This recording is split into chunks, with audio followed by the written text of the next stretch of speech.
Lightworkers, starseeds, you now know you are very holy. Good day to you, bright souls on planet Earth today. You know now that you are very holy. You know now that you are here on this planet to be of help. You deeply resonate with spirit, yet you are a soul ensconced in a human body. There are two parts to you, the singular, absolute perfection of your soul, and the body temple with the ego and the ability to physically negotiate this material realm.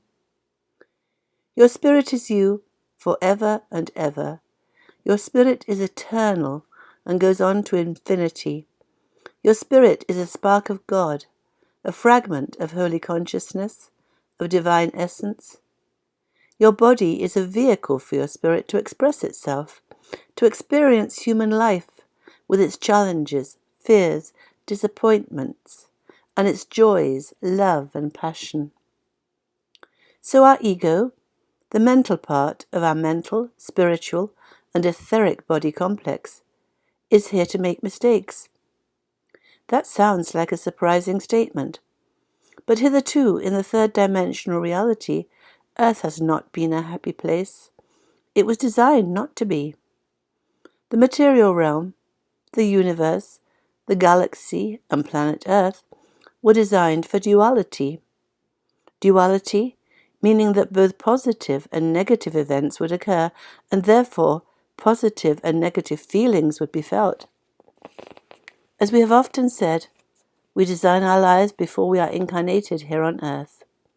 Our soul knows what lessons it wants to learn, so it designs a life for us that would incorporate those lessons. We come here to learn compassion. We come here to become wise, to have wisdom and discernment, to become sensitive to the feelings of others. We come here to break through the veil of forgetfulness, to unity with our brethren. We come to Earth to learn greater love by feeling its opposite. In order to do so, we have the idea that we are separate from each other, that we are individual humans who are in competition with each other.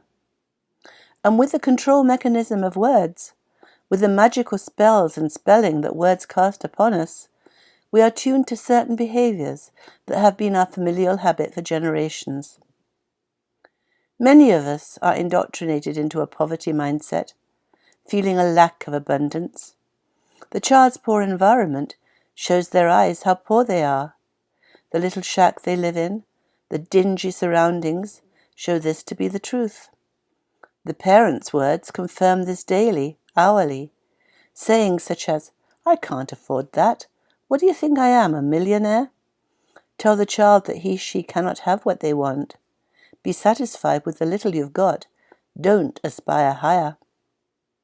Conversely, those born into abundance give their children the expectation of being abundant. The child sees the rich and beautiful environment around her. The child sees others in poverty, but feels entitled himself.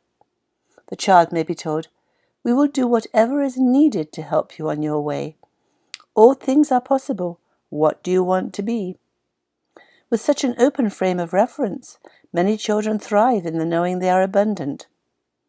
And all that we experience, we design for ourselves. God, source energy, all that is, the electricity that powers the universe, that powers our souls, designed this planet Earth experience for us. Our souls are as drops of water in the ocean of God consciousness. These drops start out by all being equal and holy, identical fragments of divine essence. All and each revel in the loving beingness they are surrounded by and cradled in.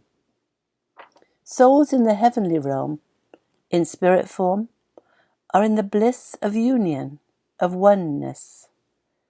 God wished to refine these holy fragments of himself into individuated, refined personalities with the knowledge of who and what they are. Life on planet Earth does just that. In our innumerable incarnations, we have been prisoner and jail guard, murderer and murdered, lovers and haters, father and son, mother and daughter, teacher and student, abuser and victim. And through the feeling of the positive and negative emotions about the events that happen to us, we learn wisdom and discernment. We learn that when we are not loving, not preferred feelings are felt. When we are not loving, we feel guilt and shame. When we blame, it comes back to haunt us. Similar events happen to us over and over again until we do learn our lessons of love. It is this duality on planet Earth, this interplay of the dark and the light, the positive and the negative, that grows our soul's understanding and increases its frequency to higher levels. The material realm is powered by frequencies, by vibration. We souls have experienced all the lower dimensions. The first dimensional frequency is that of rocks and water, air and fire, and inanimate objects. The second dimension is that of plants and flowers, animals, the creatures that roam the earth. The third dimension is that of humans. Each dimension is more and more aware of its surroundings.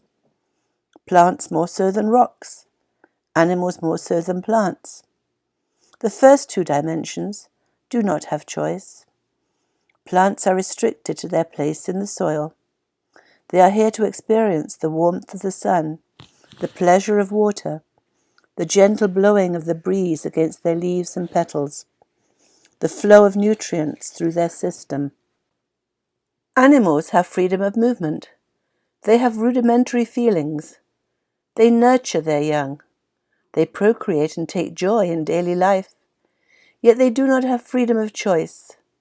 They are purely reactive to their environment. Humans in the third dimensional frequency do have freedom of choice. We have the animal instincts, the animalistic body. We have animal desires. We become reactive as animals are by our entrainment. Yet with experience, we can choose between the negative and the positive. We can choose fear or love. In fact, our whole reason for being here is that with enough painful experience, we choose love. We realize that we no longer want to be in enmity and separation from our brethren.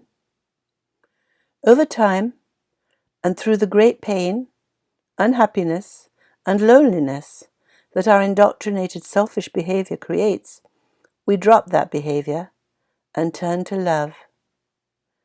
In so doing, we move beyond the duality of the third dimensional reality. We leave our egos behind. Our ego is basically our human victim story. Our ego consists of those thoughts, ideas, and beliefs that our parents impress upon us. These are the stories that we are keen to share with each other. As third-dimensional humans, we are our stories. Yet our thoughts and ideas about who and what we are not even our own. So the child born into poverty is taught poverty by its parents and caretakers, who have owned poverty as a part of their experience. The child born into affluence is taught affluence as a natural entitlement by parents who have owned affluence for themselves. We are each entrained into our familial and societal culture. Culture shock is experienced when we encounter other cultures and their different ways of thinking and being. Not one or the other is right. They are all tools for us to grow out of, to grow beyond.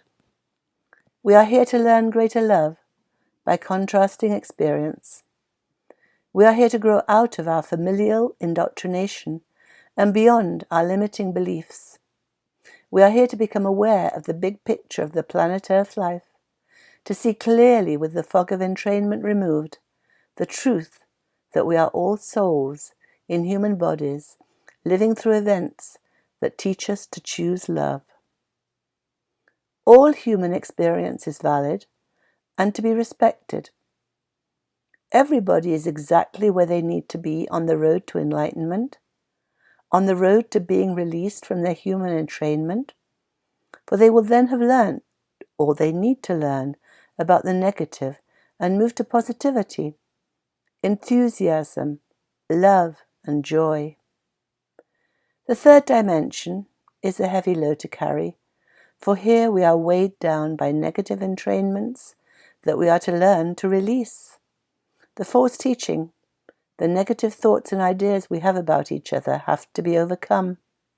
The truth does set us free. When we realize the truth of our human life, that we are all equal souls in human form, learning greater love, we are freed from our harsh and heavy chains. We are peaceful, calm, and happy, for we know all is well. Everyone is exactly where they need to be, doing exactly what they need to do. There are no accidents. Now we can look at life from a whole new viewpoint, realizing that everyone we see is a perfect soul. They may be in the midst of not preferred experiences.